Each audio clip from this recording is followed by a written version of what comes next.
여러분들 그 화면 상단에 보시면 여기에 그 톱니바퀴 모양으로 설정이라고 하는 부분이 있죠. 네.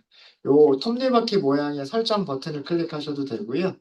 도구에 있는 설정을 클릭하셔도 똑같은 게 나올 거예요. 도구 메뉴에도요, 설정이라고 하는 게 있고, 아니면 상단에 톱니바퀴 모양의 버튼도 있을 거예요. 요거를 클릭하시면 그 설정을 할 수가 있고요. 여기에 다크 테마라고 하는 게 있어요. 다크 테마를 하시면 이렇게 검은색으로 화면이 보일 겁니다. 이렇게, 근데 이렇게 하면 저기 프로젝터에서는 거의 안 보이죠. 여러분들은 다크 테마가 좋으실 수도 있으세요. 그 화면이 좀 어두운 게그 눈의 피로도를 조금 낮춰주니까 그렇게 보실 수도 있으시고, 그래서 뭐 테마를 바꿀 수 있는 뭐 그런 것도 있고요. 얘가 사이트에 대한 그런 설정이고요. 편집기에 대한 그 설정도 따로 하실 수가 있으세요. 편집기는 어떻게 할 거냐, 편집기에서 글꼴 크기는 어떻게 할 거냐, 그 다음에 사용되는 글꼴은 어떤 글꼴을 선택할 거냐, 이런 것들을 선택하실 수가 있으시고요. 아마 글꼴은 여러분들하고 저하고 조금 다를 거예요. 제가 요거는 그 여러분 좀 보기 편하시라고 그 제가 설치한 폰트를 사용하고 있고요. 뭐 들여쓰기가 기본적으로 네 글자를 공백으로 들여쓰기를 하게끔 되어져 있고, 그 다음에 여기 행 번호 표시라고 하는 부분이 여기가 체크가 되어져 있을 수도 있고, 체크가 안 돼 있을 수도 있어요. 근데 이게 있으면 보기가 편하실 거예요. 그 코드 셀 안에, 하나의 코드 셀 안에 여러 줄의 코드가 작성되어져 있을 경우, 그게 몇 번째 줄인지 줄 번호를 같이 보여주는 기능이 여기 있는 행번호 표시라고 하는 뭐 그런 그겁니다. 뭐 등등등 뭐 여러 가지 설정을 하실 수가 있으십니다. 뭐 GitHub를 이용하시는 분들은 GitHub를 그 보실 수도 있으실 거고요. 그 다음에 제가 그 수업 끝날 때마다 그 새로 저기 GitHub에다가 올려드리고 있어요. 어, 그러니까 잠시만요. 어,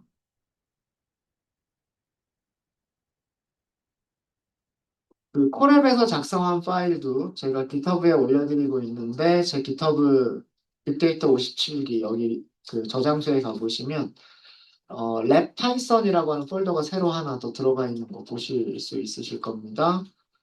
그리고 밑에 설명은 랩 파이썬 폴더는 파이썬 프로그래밍 언어 설명하고 있는 부분이다. 뭐 이렇게 되어져 있고요. 여기 들어가시면 이렇게 파일 목록 보이죠? GitHub에서는 이렇게 보여요. GitHub에서는 이렇게 보입니다. 콜앱에서 열 수 있는 링크가 위쪽에 있고요. 그 다음에 목차, 코드셀, 실행 결과, 코드셀, 실행 결과, 여기 텍스트 셀. 여기는 목차. 그래서 그 제 기터브에 있는 걸 여기 링크 있죠. 이 링크를 클릭하시면 여러분들 계정에서 바로 보실 수도 있으세요. 이렇게. 네. 뭐 과제 같은 거는 이런 식으로 제가 그 공유를 해드릴 겁니다. 이렇게 공유를 해드릴 거고 수업 끝날 때마다 기터브에는 제가 공유를 해드리도록 할게요. 네. 자, 그러면 계속해서 콜앱 요 인터페이스에 대한 설명을 드리고 있었고요. 그 다음에 콜앱 인터페이스는 우리가 노트를 작성할 수가 있는데 노트를 작성하는 부분은 크게 텍스트를 작성하는 부분과 파이썬 문법으로 코드를 작성하는 부분 두 가지로 나누어진다. 그래서 여기를 텍스트 셀, 여기를 코드 셀이라고 얘기를 한다. 그리고 코드 셀에서는 실행하는 방법이 버튼을 클릭하셔도 되고요. 버튼을 클릭하셔도 되고 그 다음에 뭐 여러 가지 단축 키들을 이용해서도 실행을 할 수 있다라고 하는 것들을 보여드렸습니다. 자, 이제 두 번째 여기 목차가 있을 거예요. 파이썬 버전 확인이라고 하는 두 번째 목차가 있고요. 그 밑에다가 코드 셀을 하나 추가를 할게요. 너무 많이 추가가 되어버렸네.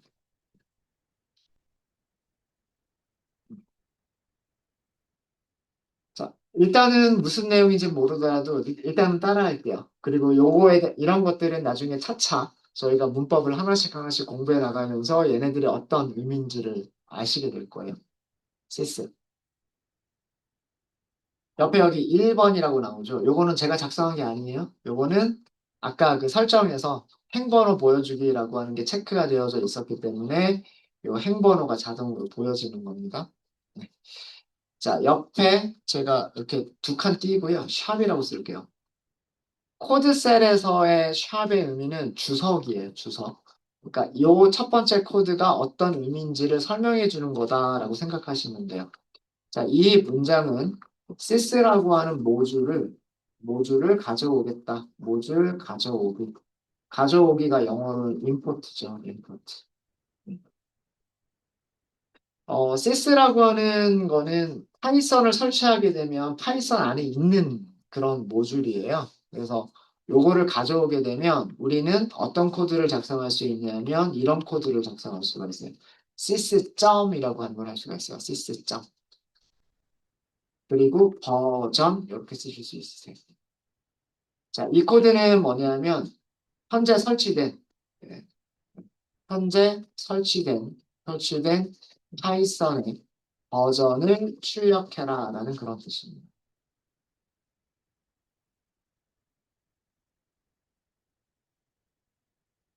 자, 이렇게 두 줄을 작성을 하셨죠? 자, 여기서 단축키로 컨트롤이 아니라 쉬프트를 누른 상태에서 엔터를 해볼게요. 쉬프트를 누른 상태에서 엔터를 하니까 어떻게 돼요? 여기가 실행이 되고 실행 결과가 그 밑에 보이고 코드 셀이 자동으로 하나가 생성이 되죠. 예, 이 기능이 Shift 엔터예요. 컨트롤 엔터는 자, 요거 셀 지울게요.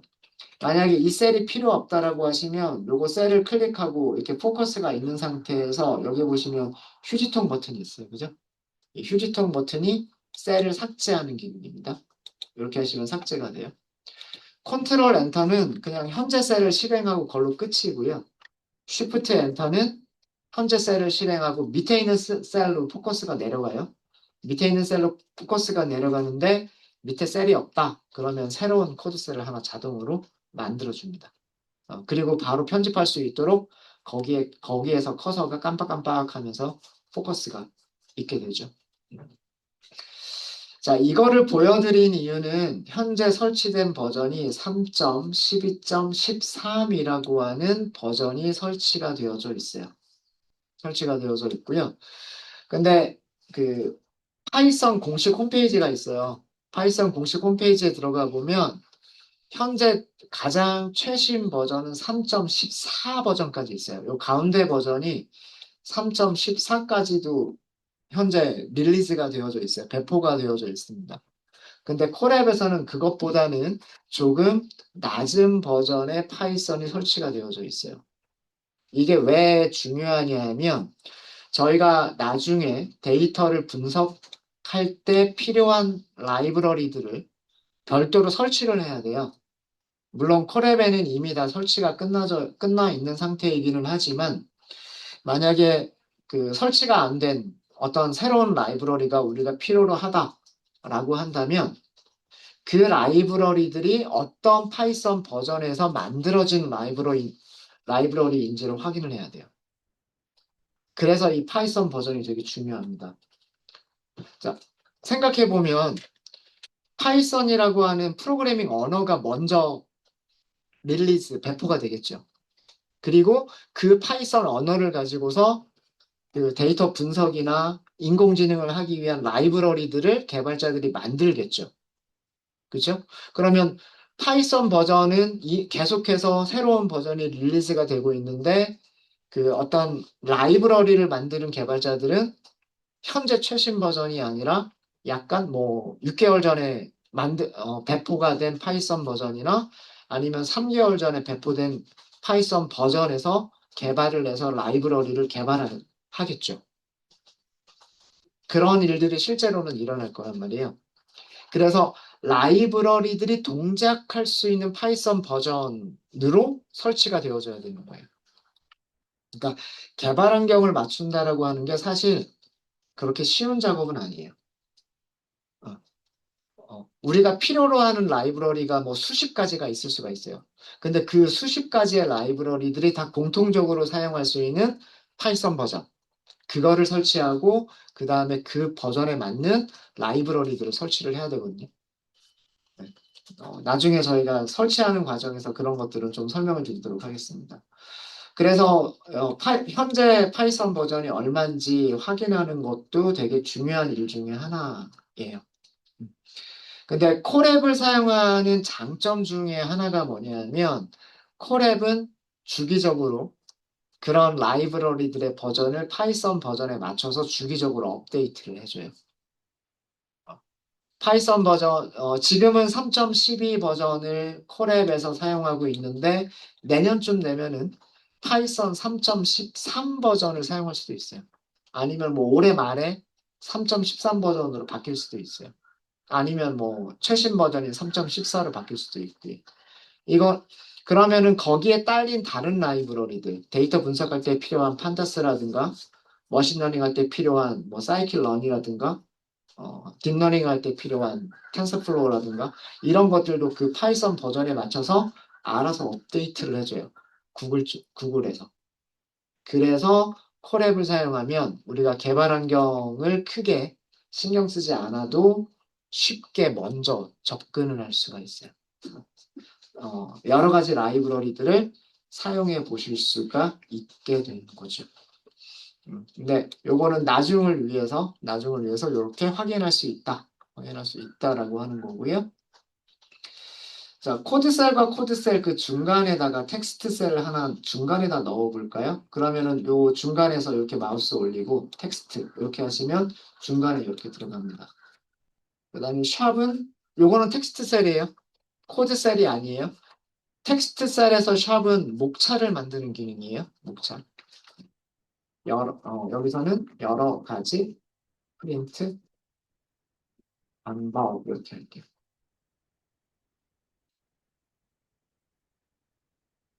자, 이렇게 하고 밑에 있는 코드 셀을 클릭 이렇게 하도록 하겠습니다. 네, 옆에 목차를 보세요. 옆에 목차를 보시면 소개, 버전 확인, 프린트 방법 이렇게 나오죠. 그죠? 그래서 목차를 클릭하면 그 목차가 있는 코드로 이렇게 딱 이동을 해요. 버전 확인 그러면 버전 확인이 있는 곳으로 딱 이동을 해요. 프린트 방법 그러면 프린트 방법이 있는 곳으로 딱 이동을 합니다. 그러니까 노트에다가 중간중간 목차를 잘 만들어 두면 좋겠죠. 그 위치로 바로 점프를 할 수가 있으니까. 자, 이런 기능이 목차라고 생각하시면 되고요.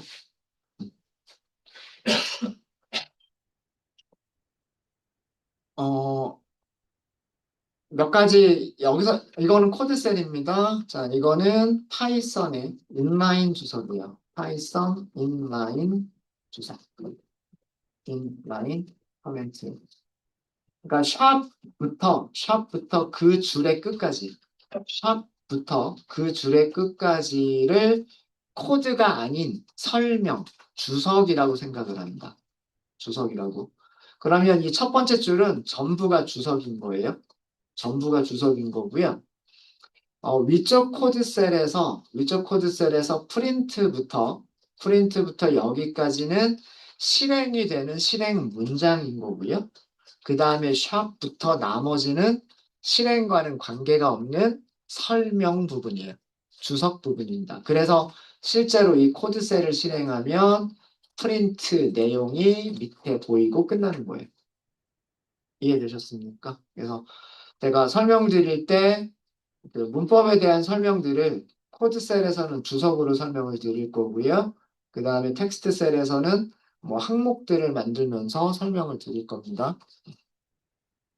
그 다음에 그 파이썬 문장을 작성을 하실 때 파이썬 문장은요. 문장 끝에 세미콜론을 사용하지 않습니다. 콜론을 사용하지 않습니다. 이거 되게 중요해요. 우리가 SQL에서는 문장이 끝났다라고 하는 거를 뭘로 알려줘요? 세미콜론으로 알려줬죠. 그죠? 그래서 세미콜론이 있으면 거기서 문장이 끝났다라는 의미예요. 그죠? 어. 근데 파이썬은 세미콜론을 쓰지 않아요. 위쪽에서 우리가 프린트만 이렇게 하고 있었는데 프린트 바로 하고 그 다음에 아무것도 없었죠. 그죠? 세미콜론 쓰지 않습니다. 그러면 파이썬은 문장이 끝났다라고 하는 걸 어떻게 인식을 하냐면 특별한 경우가 아니면 한 줄에 한 문장씩 작성을 합니다. 제가 특별한 경우라고 말씀을 드렸죠. 특별한 경우들은 그 하나의 문장을 여러 줄에 나눠서 작성하는 경우도 있기는 있어요. 근데 그런 특별한 경우가 아니면 파이썬은 그 줄이 끝났을 때 하나의 문장이 끝났다고 생각을 해요. 일반적으로 하나의 문장은 그 줄에서 한 줄에서 끝내요. 일반적으로는 그렇습니다. 그 다음에 파이썬은 문자열, 영어로는 스트링이라고 얘기하고요. 어, 파이썬에서라고 할까요? 파이썬에서, 파이썬에서 문자열은 작은 따옴표를 사용하셔도 되고요. 작은 따옴표와 큰 따옴표. 큰 따옴표는 이게 큰 따옴표죠. 큰 따옴표를 모두 사용할 수 있어요.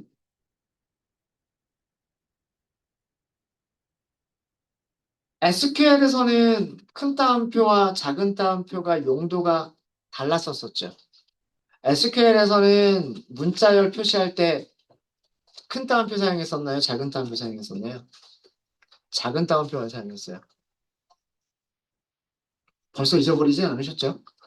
어떤 컬럼에 있는 값이 어떤 문자열과 같다. 비교할 때 비교하는 문자열 뭘로 감쌌어요? 작은 따옴표로 감쌌죠. 큰 따옴표로 감싸면 안 됐죠. 기억나시죠? 그죠? SQL에서 큰 따옴표는 언제만 사용해요? 컬럼 이름, 별명 만들어줄 때, 엘리어스 만들 때, 테이블 이름을 만들 때, 컬럼 이름 만들 때. 그죠? 별명이나 테이블 이름이나 또는 그 컬럼 이름 같은 것들을 만들 때 그런 이름을 만들 때 큰 따옴표를 사용을 하고요. 그 이외에는 큰 따옴표 사용하지 않습니다. 문자열은 작은 따옴표만 사용하셔야 돼요. 작은 따옴표만. 근데 파이썬은 작은 따옴표로 묶으셔도 되고 큰 따옴표로 묶으셔도 돼요. 그 다음에 파이썬에 여러 가지 식별자들이 있어요. 뭐 예약어라든가 함수 이름이라든가 그다음 뭐 변수 이름이라든가 이런 것들. 임포트와 같은 게 그 파이썬의 예약어고요. 프린트와 같은 게 파이썬의 함수 이름입니다. 이런 파이썬의 식별자들은 대소문자를 구분합니다. 대문자, 소문자를 지켜주셔야 돼요. 제가 소문자로 쓰면 전부 다 소문자로 써주셔야 되고요. 대문자로 쓰면 대문자로 써주셔야 돼요. 근데 우리 SQL 작성할 때 식별자들 대소문자 구분했었나요? 구분하지 않았죠. select, from 이런 것들 대문자로 써도 됐고 소문자로 써도 됐었죠. 그죠? 그죠? 테이블 이름이나 컬럼 이름 select 문장에서 쓸 때 특별한 경우 아니면 대소문자 구분하지 않았죠. 그죠? 음. 이게 SQL과 다른 점이에요. 그래서 만약에 프린트를 이렇게 쓴다? 뭐 여기다가 뭐 예를 들어 테스트 이렇게 하면 이거 에러 나요. 제가 P를 일부러 대문자로 썼죠. 그죠? 프린트라고 하는 이름은 정의가 되어져 있지 않습니다라고 에러 메시지가 보이는 겁니다. 근데 만약에 이거를 P, 소문자로 이렇게 쓰면 정상적으로 나오죠. 그죠? 이게 대소문자를 구분한다라는 그런 뜻입니다.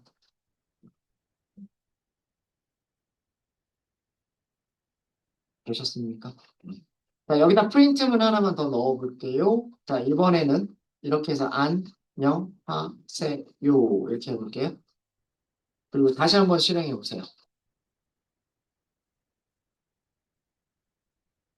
자, 두 줄이 출력이 됩니다. 그죠? 라인, 라인 1번부터 4번까지는 주석만 있기 때문에 실행이 되지 않는 문장들 그냥 설명인 뿐이고요. 그 다음에 다섯 번째 줄은 비어있는 줄이에요. 아무것도 없죠. 빈 줄이고요. 여섯 번째 줄은 실행 문장이에요. 이 실행 문장은 테스트라고 하는 문자열을 화면에 출력해 주세요라는 그런 뜻이죠. 맞아요? 그래서 화면에 여기 테스트라고 나온 거고요. 일곱 번째 문장은요. 안녕하세요라고 하는 문자열을 화면에 출력해 주세요라는 뜻이에요. 그러면 안녕하세요 이렇게 출력했죠. 자, 이게 무슨 뜻이냐면 문자열은 작은 따옴표를 사용해도 되고 큰 따옴표를 사용해도 된다라는 그런 의미입니다. 어, 어, 그냥 개인의 취향인데 저 같은 경우는 그냥 작은 따옴표 쓰는 거를 선호를 하고요. 네. 뭐 큰 따옴표를 꼭 쓰는 사람들도 있기는 있어요. 근데 큰 따옴표를 쓸 때와 작은 따옴표를 쓸 때 편리한 점, 어떤 경우에 큰 따옴표를 쓰는 게 편리하냐? 이런 경우. 자, 예를 들어서요. 예를 들어서 뭐, 나는 소년입니다라고 하는 영어로 문장을 만들어 볼게요. 굉장히 간단한 문장이에요. 자, 중간에 여기 작은 따옴표가 하나가 들어가 있어요. 작은 따옴표가. 그럼 이거는 뭐냐면 대문자 i부터 시작해서 마침표까지의 여기가 하나의 문자열인 거예요. 이런 문자열을 출력해라라는 뜻이죠. 네, 실행하니까 I'm a boy 하고서 잘 출력을 해주죠. 자, 문자열 안에 작은 따옴표가 들어가 있어요. 문자열 안에. 문자열 안에 이렇게 작은 따옴표가 들어가 있는 경우는 이 문자열 전체를 묶어주는 따옴표를 큰 따옴표를 사용하시는 게 편리합니다. 만약에요. 만약에 여기를 작은 따옴표를 사용해서 I'm a boy라고 써볼게요. 지금 얘가 자동으로 막 이렇게 만들어 보이죠? 자, 안쪽에 있는 문자열은 똑같아요. 안쪽에 있는 문자열은 똑같은데 바깥쪽을 뭘로 감쌌냐면 작은 따옴표로 감쌌어요. 이 마지막 문장이 이 마지막 문장이 정상적으로 출력이 될까요? 이걸 실행하시면 에러 납니다.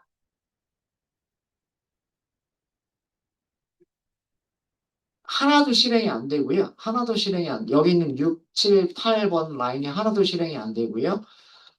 신텍스 에러라고 하는 에러를 보여주는데 이거는 문법 오류라는 뜻이에요. 문법 오류.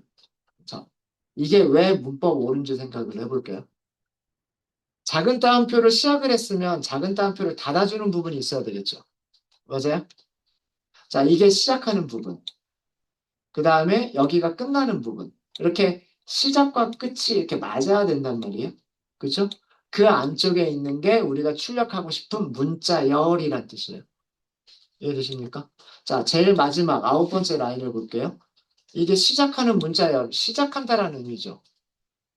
근데 중간에 있는 거는 제가 I am이라고 하는 거를 줄여서 쓰기 위해서 넣은 따옴표인 것 뿐인데 파이썬은 이 문법을 어떻게 생각할까요?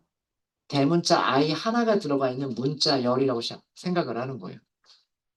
여기가 문자열의 시작, 여기는 문자열의 끝, 그러면 그 안에 들어가 있는 문자열은 대문자 I. 그러면 제일 끝에 있는 얘가 짝이 안 맞잖아요. 그렇죠? 그리고 중간에는 있어서는 안 되는 문자열들이 들어가 있는 거예요. 이해되시죠? 그럼 우리가 출력하려고 하는 문자열 안에 작은 따옴표가 들어가 있는 경우는 이렇게 작은 따옴표로 묶으면 안 된다는 얘기예요. 방법이 전혀 없는 건 아닙니다. 여기에 백슬래시를 하시면 돼요. 백슬래시. 이거는요, 폰트에 따라서 조금 다르게 보일 텐데, 원화 표시를 쓰시면 돼요. 현재 브라우저에서 사용하고 있는 폰트에 따라서 이게 이렇게 슬래시가 거꾸로 되어 있는 백슬래시처럼 보이기도 하고요. 아니면 이렇게 원화 표시처럼 보이기도 할 겁니다. 이 백슬래시를 이스케이프 문자열이라고 얘기를 해요. 왜 이스케이프 문자열이라고 얘기를 하냐면 그 시작하는 따옴표를 벗어나서 실제로 문자열 안에 있는 내용이다라는 그런 내용이에요. 그러니까 여기 있는 거를 그 시작하는 문자열의 짝이 되는 문자열이라고 생각하지 말고 문자열 안에 포함이 되어져 있는 따옴표로 생각해라 라는 그런 의도로 백슬래시를 써주고 그 다음에 이렇게 작은 따옴표를 써주시게 되면 그러면 에러 없이 작은 따옴표가 이렇게 출력이 되게 됩니다. 번거롭잖아요. 그죠? 문자열 안에 작은 따옴표 하나를 보여주기 위해서 이렇게 백슬래시하고 작은 따옴표를 붙여가지고 써야 된다는 게 번거롭죠.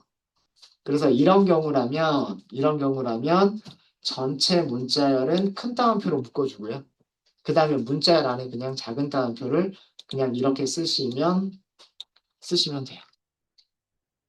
그럼 반대 경우도 있겠죠. 문자열 안에 큰 따옴표가 들어가 있는 경우라면 우리가 출력해야 되는 문자열 안에 큰 따옴표가 들어가 있는 경우라면 전체 문자열은 작은 따옴표로 묶어주고 그 안에다가 큰 따옴표를 쓰시면 되는 거예요. 네.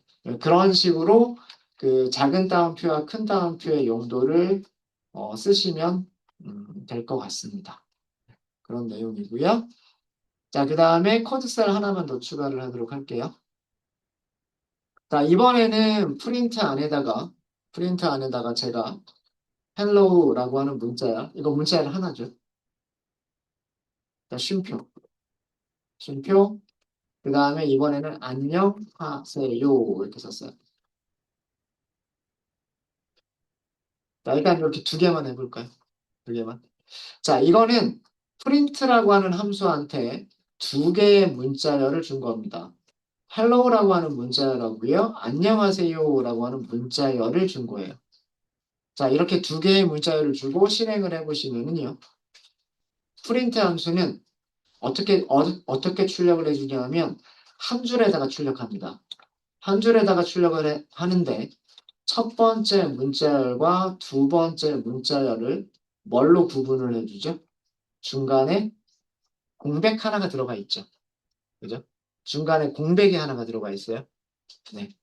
이렇게 첫 번째 문자열과 두 번째 문자열을 공백으로 구분해서 그 한 줄에다가 전부 다 출력을 해줘요. 한 줄에다가. 요거는 이렇게 설명을 드릴까요? 이렇게. 프린트 함수는 프린트 함수는 문자열들을 무엇으로 구분해서 공백. 따옴표 안에 이렇게 요거 공백. 뭐 간단하게 이제 우리 스페이스로 입력을 하잖아요. 공백으로 구분해서 한 줄에 출력을 해줍니다.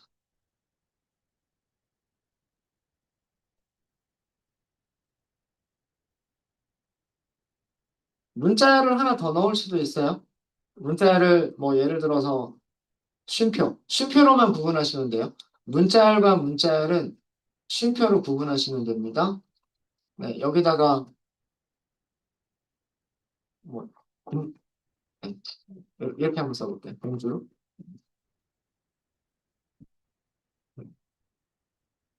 이것도 하나의 문자열이죠. 그럼 문자열이 몇 개가 있는 거냐면 헬로우라고 하는 문자열, 안녕하세요라고 하는 문자열, 그리고 두 개의 단어로 이루어진 문자열이에요. 어떻게 출력하냐면 이렇게 출력하죠. 헬로우 다음에 공백 하나, 스페이스 하나, 안녕하세요 다음에 공백, 스페이스 하나, 그 다음에 제일 마지막에 있는 봉주로 이렇게 출력을 해줍니다. 어렵지 않죠? 어렵지 않으시죠? 그러니까 문자열들은 뭘로만 구별하면 되겠다. 문자열들은 쉼표로만 구분해주면 되겠다. 예. 문자열들은 쉼표로만 구분해주면 되겠다. 어렵지 않으시죠? 그 다음에 그 프린트 함수는 그 문자열들만 출력할 수 있는 건 아니에요. 문자열들만 출력할 수 있는 건 아니고요. 어떤 수식을 계산해서 계산된 값을 출력해 주실 수도 있으세요. 예를 들면 프린트 뭐 1 더하기 2. 자, 여기서는 제가 따옴표를 쓰지 않았어요. 그죠? 따옴표를 쓰지 않았죠. 그럼 이거는 숫자 1이란 뜻이에요. 얘는 숫자 2란 뜻이고요. 가운데 있는 더하기는 더하기라고 하는 연산기호예요. 연산자예요. 연산자. 그럼 이 안쪽에 있는 거는 뭘까요? 1 더하기 2를 계산해라란 뜻이에요. 1 더하기 2는 얼마예요? 3이잖아요. 그럼 출력되는 거는 3이라고 출력합니다. 그렇죠? 어렵지 않죠? 어렵지 않으시죠? 네. 그러니까 이 경우에는 그 수식을 계산하고 1 더하기 2라는 식을 계산하고 식의 계산 결과만 출력을 해주는 거예요. 이 경우는 1 더하기 2 수식을 계산하고 그 식의 계산 결과를 출력하는 문장인 거예요.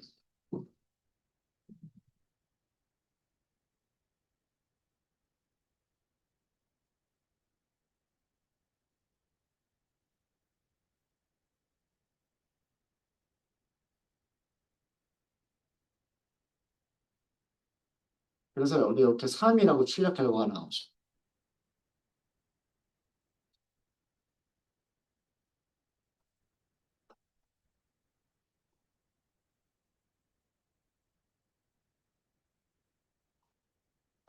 되겠습니까? 마지막으로 하나만 더 하고 이 파일에 대해서는 마무리를 짓도록 하겠습니다. 제가 프린트 없이 그냥 1 더하기 2라고만 썼어요. 그리고 컨트롤 엔터 라고 했더니 뭐라고 나오나요? 3이라고 나오죠. 프린트 해라라고 하는 함수를 사용하지 않았죠. 그렇죠? 이거는 파이썬 노트북에서만 가능한 기능이에요. 자, 이거는 뭐냐면 IPYNB 형식의 우리 확장자가 IPYNB라고 되어 있죠. 이런 형식의 확장자의 확장자라고 할까요? 확장자를 갖는 노트북 파일에서 노트북 파일에서만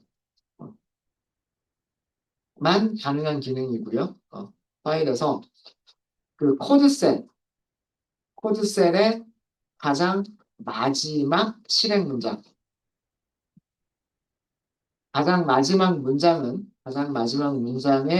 결과는 프린트 함수 밑으로 좀 내릴까요? 이렇게. 여기도 주석이라고 써주셔야 돼요. 프린트 함수가 없어도 출력이 가능합니다. 근데 여기서 중요한 거는 가장 마지막 문장인 경우에요. 주석을 제외하고 가장 마지막 문장의 결과만 프린트 함수 없이 출력이 가능합니다.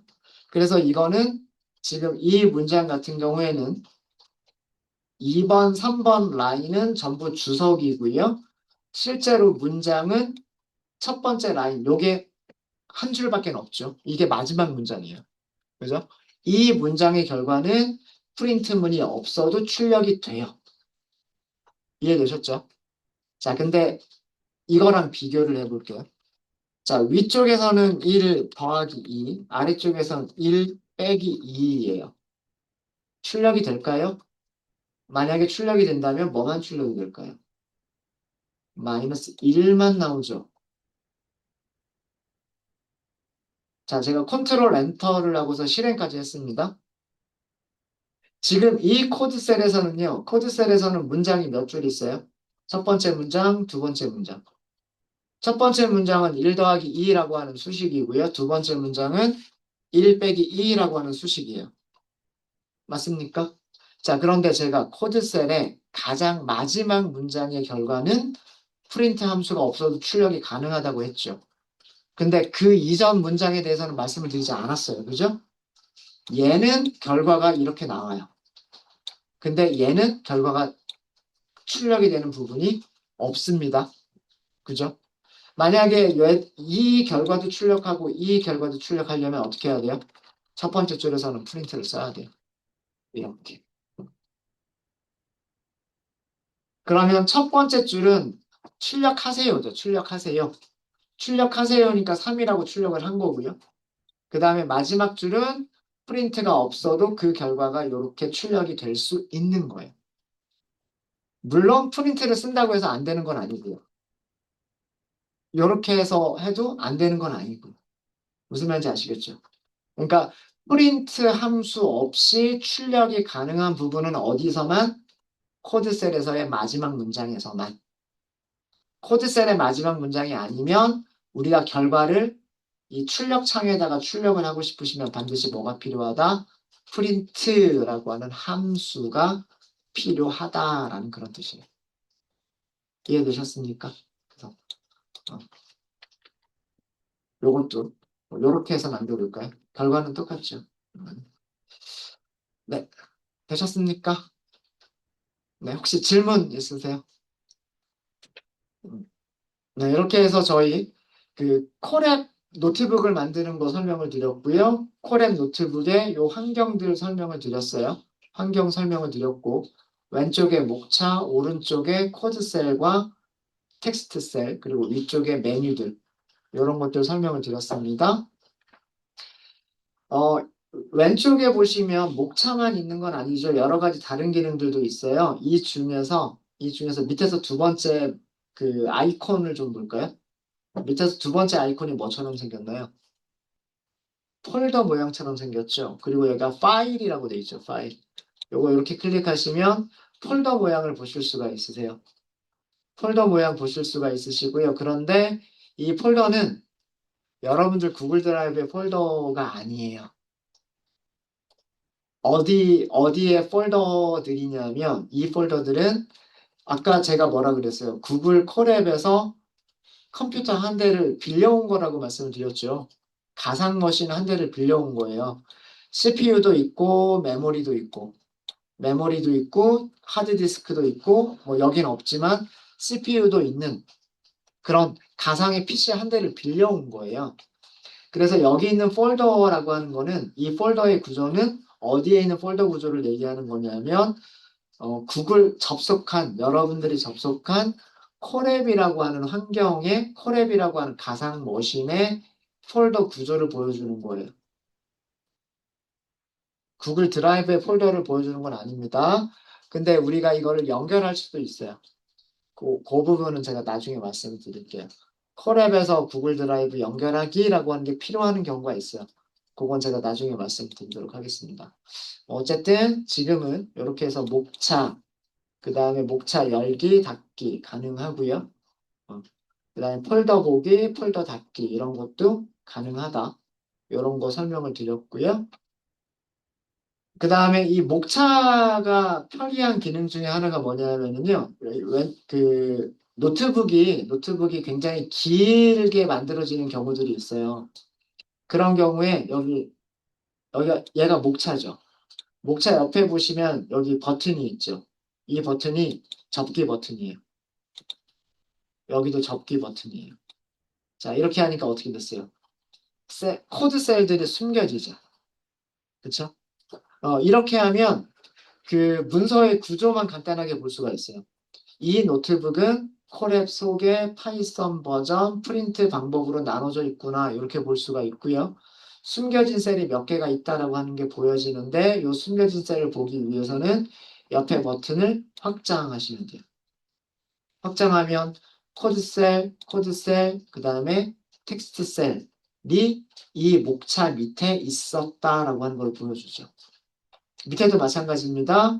두 번째 목차인 파이썬 버전이라고 하는 부분에는 숨겨진 셀이 하나가 있었고요. 그 숨겨진 셀을 보기 위해서는 여기를 확장, 다시 감추기, 펼치기가 가능합니다. 마찬가지로 밑에서도요. 숨겨진 셀이 5개가 있는데 펼치기, 접기 이런 것들이 가능해요. 그래서 그 목차로 해당하는 위치로 딱 점프를 할 수 있고요. 그 다음에 딱 점프를 해서 그 다음에 거기를 펼쳐서 보고 접어서 보고 이런 것들이 가능해요. 되게 편리하지 않을까요? 네. 이런 사소한 기능들도 알아두시면 좋을 것 같습니다. 질문 있으세요? 질문 없으십니까? 네. 그러면 이번 시간은 이렇게 소개까지만 하고요. 다음 시간에 파이썬의 데이터 타입이라고 하는 것들을 좀 보여드릴게요. 숫자를 저장할 때, 문자열을 저장할 때, 요 두 가지. 그 다음에 뭐 논리 타입. 그래서 숫자, 문자열, 논리 타입이라고 하는 이 파이썬의 기본 타입들에 대한 것들을 다음 시간에 설명을 드리도록 하겠습니다. 네. 질문 없으세요? 네, 그럼 잠깐 쉬었다 하도록 하겠습니다.